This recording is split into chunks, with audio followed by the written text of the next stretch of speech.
Stop being the person everyone thinks they can walk over. Respect isn't a gift, it's a strategic command. Today, we're revealing 5 Machiavellian rules to flip the script and dominate any room. If you're ready to become untouchable, subscribe to the channel for more power strategies. Let's begin. Chapter 1. How to make people value your presence. Most people think that being kind, helpful, and always available is the fastest way to earn respect. They answer every text within seconds, say yes to every favor, and show up to every event they are invited to. But in the world of high-level social strategy, being everywhere at once actually makes you invisible. If a diamond were as common as a pebble on the sidewalk, no one would ever stop to pick it up. Your time and your energy work exactly the same way. When you are always there, your value drops to zero because people stop fearing the possibility of losing you. To command respect, you must understand that your presence is a premium currency. Think about the people you admire most. Are they the ones who are constantly explaining themselves or begging for attention? No. They are usually the ones whose presence feels like an event. They don't fill every silence with nervous chatter, and they don't feel the need to prove they are part of the group. This is the first rule of social dominance: move like a shadow, not a servant. When someone treats you with a lack of respect, your first instinct might be to argue or try harder to please them. This is a trap. By trying to fix their opinion of you, you are handing them the keys to your self-worth. Instead, you should apply the rule of strategic withdrawal. If you notice a shift in how someone treats you, stop being available. Don't announce it, don't get angry, and don't make a scene. Simply vanish. When they realize that their access to your ideas, your humor, and your loyalty has been cut off, the power dynamic shifts instantly. This level of self-control is what sets a leader apart from a follower. If you are finding value in learning how to reclaim your personal power, consider subscribing to the channel right now.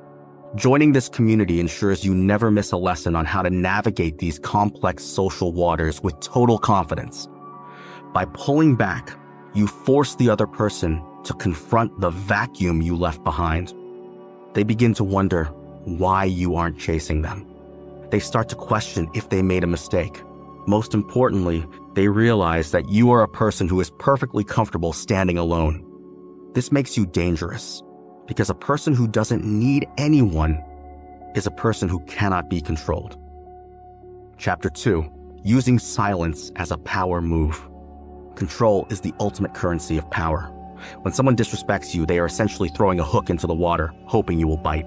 They want to see you get angry, get defensive, or start explaining yourself. Why? Because the moment you react emotionally, you have proven that they have the power to move you. You have shown them exactly where your buttons are and how to press them. The Machiavellian strategist knows that the most devastating response to an insult or a slight isn't a clever comeback, it is a cold, unwavering silence. Imagine a situation where someone makes a rude comment at your expense in front of a group. Most people would blush, laugh nervously, or try to fire back an insult. Instead, imagine simply looking at them. Say nothing. Don't even change your facial expression. Just hold eye contact for 3 seconds longer than is comfortable. In that silence, the weight of their own words begins to crush them. Because you didn't provide a reaction, they are left standing there alone with their own immaturity. They expected a fight, but you gave them a mirror. Silence is a predator's weapon. It creates a vacuum that the other person will desperately try to fill with nervous chatter. By staying quiet, you force them to keep talking, and the more they talk, the more they reveal their own insecurities and weaknesses. You are effectively letting them dig their own grave while you stand by and watch. This isn't the silence of someone who is hurt. It is the silence of someone who is assessing a minor nuisance. When you master your reactions, you become unpredictable. If people cannot predict how you will respond, they cannot manipulate you. You become a black box, mysterious, solid, and untouchable. This level of emotional discipline signals to everyone in the room that your internal state is governed by you and only you. You are the master of your own house, and no one else is allowed to walk in and move the furniture. Chapter 3. How to control the narrative in any room. In any social interaction, there is an invisible battle taking place over who defines the reality of the situation. This is called framing. When someone disrespects you, they are attempting to place you in a frame of weakness, trying to make it seem as though you are the one who is out of place or at fault. If you become flustered or aggressive, you are stepping directly into their frame. To dominate socially, you must refuse their reality and impose your own without ever raising your voice. Controlling the narrative is about how you carry yourself when the tension is high. The person who remains the most composed is the person who the audience will ultimately believe. If an aggressor is loud and insulting while you remain calm and professional, the story of the room changes. Suddenly, you aren't the victim of a joke. They are the person who is losing control of their emotions. By maintaining your dignity, you frame them as the unstable element in the environment. People naturally gravitate toward the person who appears to be the most centered because that person looks like the natural leader. You can also control the narrative through strategic emphasis. Instead of defending your character against a lie, you highlight the other person's behavior. If someone tries to undermine your work, you don't argue about your competence. You simply ask a calm, piercing question about why they are so focused on negative details instead of the common goal. This shifts the spotlight from your supposed failure to their obvious bitterness. You must think of every social interaction as a scene in a play where you are the director. You decide how you will be perceived by choosing your movements, your tone, and your timing with precision. When you control the frame, you don't just win the argument, you win the minds of everyone watching. You become the one who decides what is acceptable and what is not, turning the disrespecter into a mere spectator in a game you are already winning. Chapter 4. How to outgrow your haters. There is a common saying that revenge is a dish best served cold, but the Machiavellian strategist knows that the most devastating revenge is actually serving a dish of massive, undeniable success. When someone treats you with a lack of respect, they are making a bet. They are betting that you are stuck where you are, that you have reached your limit, and that you lack the discipline to move beyond your current station. The moment you dedicate your energy to proving them wrong through your actions rather than your words, you have already won. Every ounce of anger you feel after being disrespected is a form of raw energy.